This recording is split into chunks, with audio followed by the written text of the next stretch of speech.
Let's now turn to the relationship between the concepts of force and work. A force is any influence that can cause an object to undergo a change in movement, direction, or a change of geometrical construction. Therefore, a force can cause an object to change velocity or to deform. And we often say that forces are either a push or a pull on an object. For example, the frictional force resists relative motion and causes objects in motion to decelerate. Other forms of force include the gravitational force, the electromagnetic force, the nuclear force, and the elastic force. Force is a vector quantity, meaning it possesses both a magnitude and a direction, whereas scalar quantities only possess a magnitude, and it's measured in the SI units of newtons, named after Isaac Newton. Newtons are a derived unit and can be defined in terms of the SI base units as mass units multiplied by acceleration units. So the formula for force is a vector quantity equals mass, which is a scalar, times acceleration. And we know that acceleration has a magnitude and a direction, and therefore is also a vector quantity. So we take F equals ma. That tells us that a newton, its derived units are from kilograms, and acceleration is going to be meters. Per second would be velocity. Per second is acceleration, equals kilogram meters per second squared. So 1 newton is a kilogram meter per second squared. Whenever a force moves an object, it provides energy to that object. Therefore, the joule can be defined as the energy supplied by a force of 1 newton causing movement through a distance of 1 meter. So a common definition of energy, then,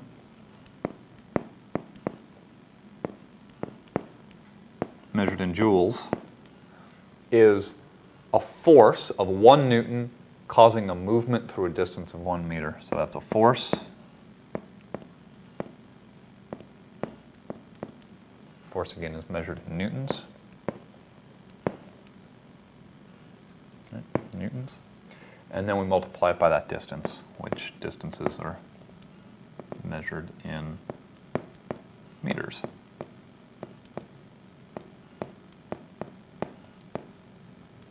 Right, so energy equals force times distance.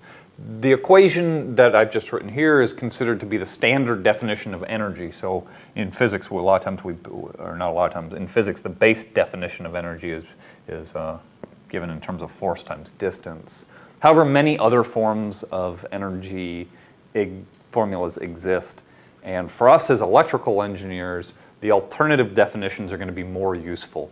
These other definitions include the energy expended in passing an electric current of 1 amp through a resistance of 1 ohm for a second. So if I have a 1 ohm resistor, I put an amp of current through it and I will let that go for a second. That's going to be a joule. If I have the energy required to move an electric charge of 1 coulomb through an electrical potential difference of 1 volt, so say I've got a capacitor, it's charged up to a volt, and I move 1 charge or 1 coulomb through it, that took one joule of energy.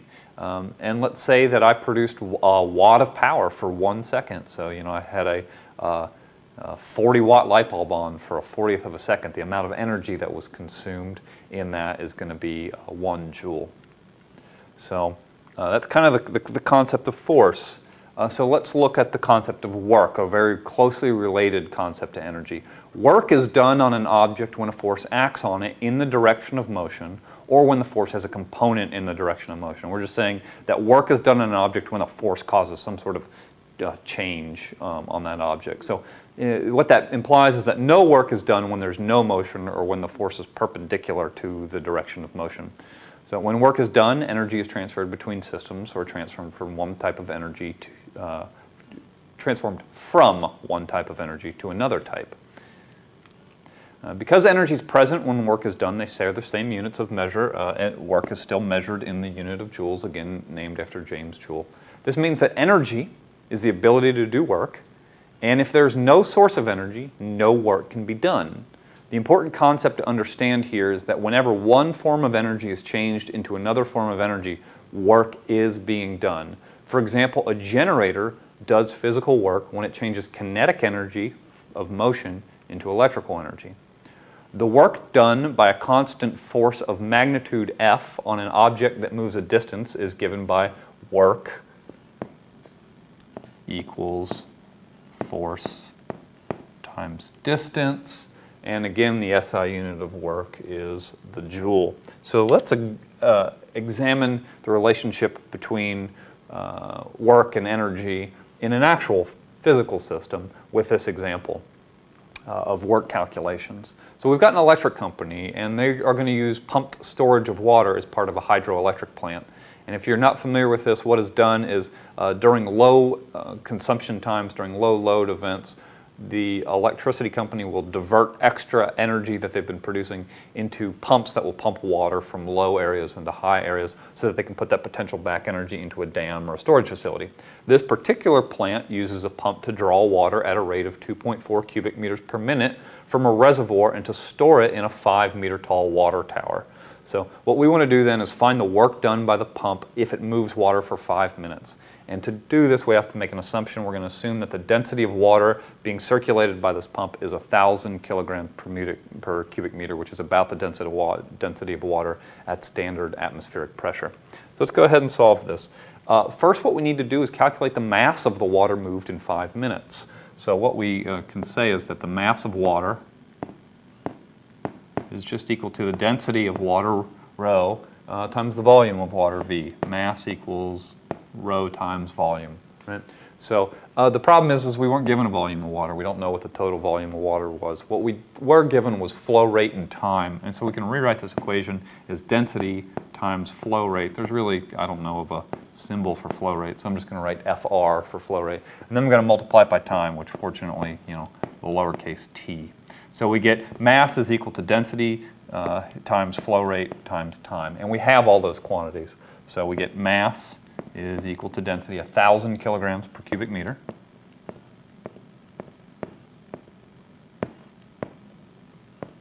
The flow rate in this case was given to us as 2.43 cubic meters per minute.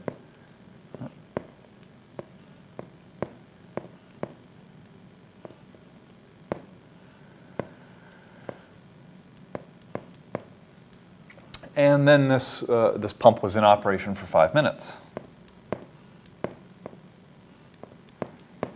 So what you'll see is that volumetric units cancel, time units cancel, and what that leaves us is 12,000 kilograms.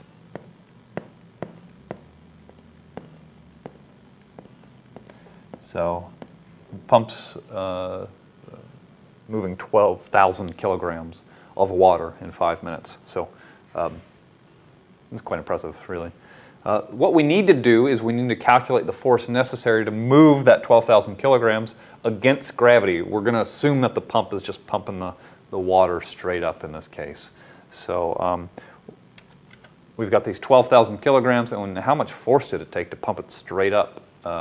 What we know is that the force applied is given by that equation, mass times acceleration. So since we're pumping straight up, we need to know what the acceleration that we're acting against is. So we're pumping up. Well, what acceleration is acting straight down? The acceleration due to the gravitational force acting on that volume of water, or that mass of water. So that A in this case is going to be the acceleration against gravity. So this F is equal to 12,000 kilograms times the rate of gravitational acceleration on Earth, 9.8 meters per second, if you don't remember it from your physics courses. 9.8 meters per second squared, excuse me, it's a acceleration. And what that gives us is 117,600 newtons.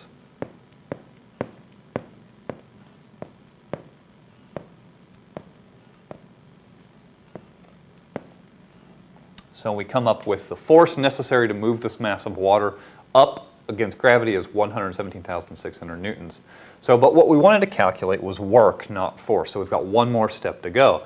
We know that from our previous slides, work is equal to force times distance, and we pumped this water up for 5 meters. So all we have to do now is take this calculation for force and multiply it by the distance of 5 meters. So we get work equals F times d, so that's just 117,600 newtons times 5 meters. And we do that math, and it's 588,000 joules.